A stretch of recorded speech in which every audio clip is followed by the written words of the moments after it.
Hi, good மார்னிங்க. எப்படி இருக்கீங்க? இன்னைக்கு ஆக்சுவலி ரெசிபி இதுதான் பண்ணணும் அப்படின்னு எதுவுமே பிளானிங் இல்லைங்க.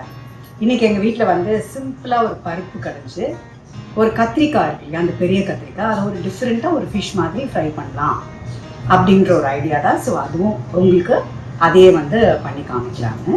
ஸோ அதுக்கு கத்திரிக்காய் மசாலா பண்ணுறது, அப்புறம் பருப்பு, இதெல்லாம் உங்களுக்கு ரேஷியோ நான் காமிக்கிறேன். ஓகேங்க, வெரி வெரி சிம்பிள் ரெசிபி, ஆனால் ரொம்ப ரொம்ப டேஸ்டியாக இருக்குங்க. வாங்க.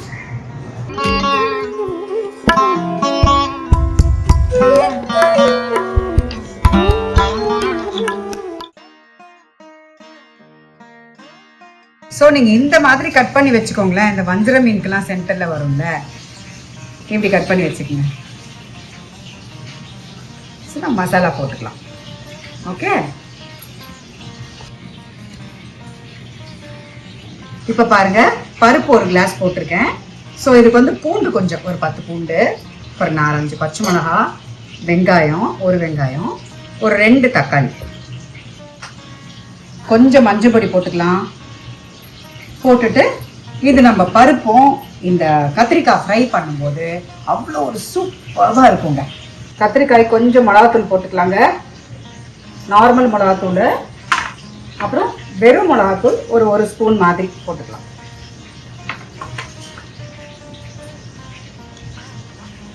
கரம் மசாலா கொஞ்சமாக போட்டுக்கலாம். இஞ்சி பூண்டு விழுது கொஞ்சம், தனியா பொடி கொஞ்சம் எடுத்துக்கலாம். இது ஒரு நல்ல டேஸ்ட்.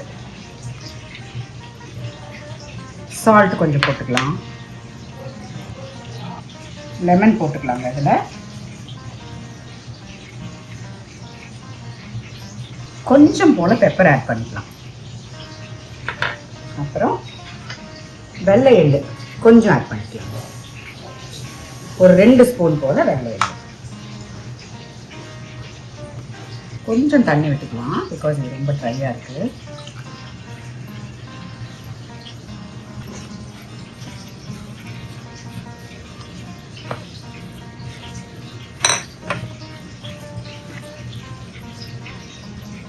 இப்போ இதில் அப்ளை பண்ணிக்கலாம்.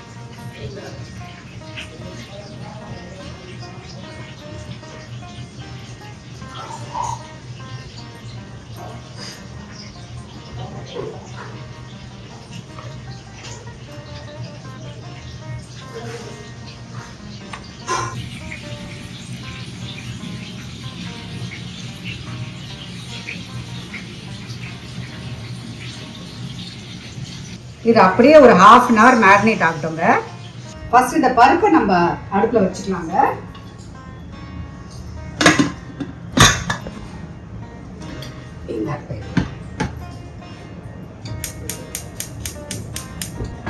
இந்த கத்திரிக்காய் ஃப்ரைக்கு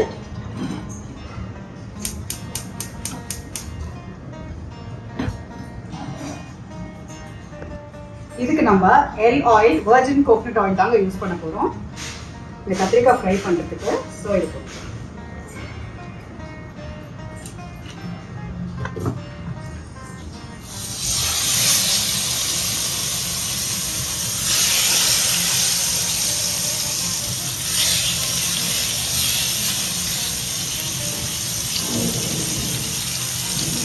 இதையும் கொஞ்சம் கம்மியான தீயில வச்சு ஃப்ரை பண்ணிக்கலாம்.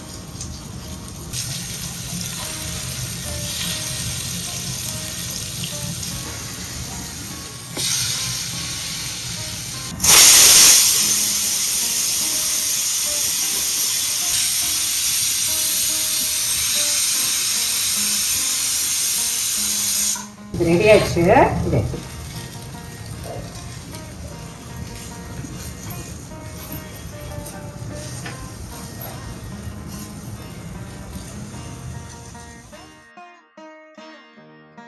பருப்பு ரெடி ஆயிடுச்சுங்க. இதை எடுத்துக்கலாம். பருப்பை தாளிக்கிறதுக்கு ஒரு 3 ஸ்பூன் நெய் போட்டுக்கலாங்க. அப்புறம் கடுகு, ஒரு காஞ்ச மிளகா, பெருங்காயம்.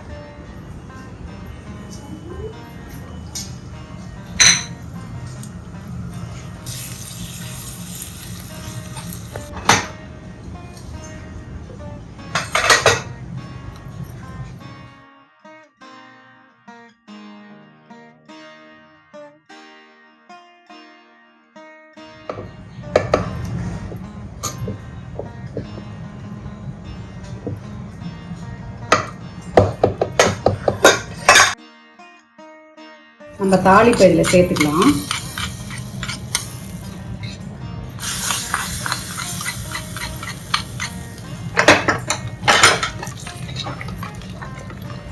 தேவையான உப்பு போட்டுக்கலாம்.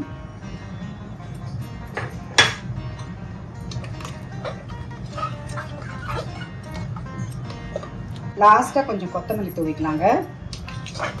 இவ்வளோதாங்க.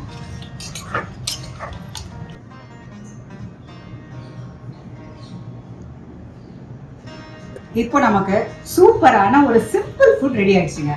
தால் இருக்கு, கத்திரிக்காய் ஃப்ரை இருக்கு. நான்வெஜ் சாப்பிடாதவங்க இது நான்வெஜ்ஜா இன்சுரன் ஃபிஷ் ஃப்ரை அப்படின்னு நினச்சிட்டோம். அப்புறம் ரைஸ் நெக், இவ்வளோதாங்க.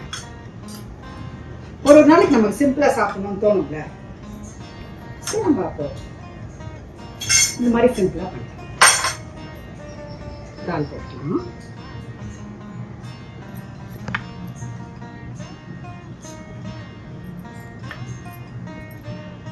கத்திரிக்காய் வச்சுக்கலாம்.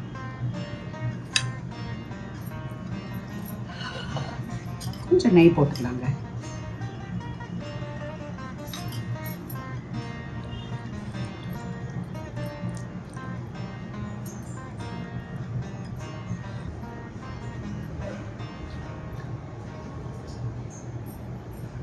ரொம்ப நல்லா இருக்குங்க. It's very very nice taste. அப்படியா? வேண்டாமா, அவன் நல்ல ஷர்ட் போட்டுக்கலையாமா, அதுக்காக வெரி நைஸ்ங்க. இந்த மாதிரி நீங்கள் ட்ரை பண்ணுங்களேன். சூப்பராக இருக்குது. Simple and super. Very nice. ஓகேங்க, நீங்களும் இப்படி ட்ரை பண்ணிவிட்டு எப்படி இருக்குன்னு சொல்லுங்கள். இது காரம், இது சப்புன்னு இருக்கும். மேட்சிங் வந்து சூப்பர். ஓகே ஓகேங்க, see you. Bye bye.